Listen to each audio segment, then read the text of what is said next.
Trump thinks Netanyahu is a bigger problem than the Palestinians. U.S. President Donald Trump has reportedly said that he thinks Israeli Prime Minister Benjamin Netanyahu is a bigger obstacle to the Middle East peace process than the Palestinian leadership. During a short meeting between Mr. Trump and UN Secretary-General Antonio Guterres on the sidelines of the UN General Assembly in New York last week, the U.S. President allegedly said of Mr. Netanyahu and Palestinian Authority, Pennsylvania, President Mahmoud Abbas, both leaders are problematic.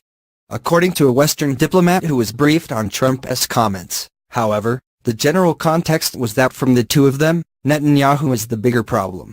The meeting was first reported by left-leaning Israeli newspaper Haaretz, who said that the account was backed up by 7 different Western and Israeli sources who were either at the meeting or briefed on it afterwards. The claims have been dismissed by the White House. This was a short but productive meeting that primarily focused on UN reforms and the great job U.S. Ambassador to the UN Nikki Haley has been doing. After discussing the United States defense of Israel at the UN, the participants quickly addressed the ongoing peace conversations, a statement said. The president said that he feels both sides want to make peace and he remains optimistic about an enduring peace deal. We are focusing on our productive conversations and not on the noise created by spoilers. Mr. Trump is widely viewed in Israel and the wider Middle East as far more sympathetic to Israeli interests, including the contentious issue of settlement building, than his predecessor Barack Obama.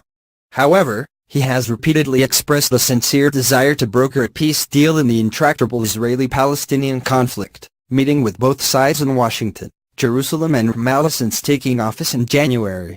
During Mr. Netanyahu's state visit to D.C. in February, Mr. Trump suggested that he is open to the idea of a one-state, rather than two-state, solution to the intractable conflict.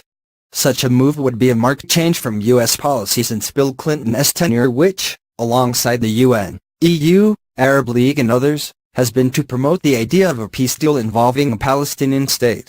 Since entering the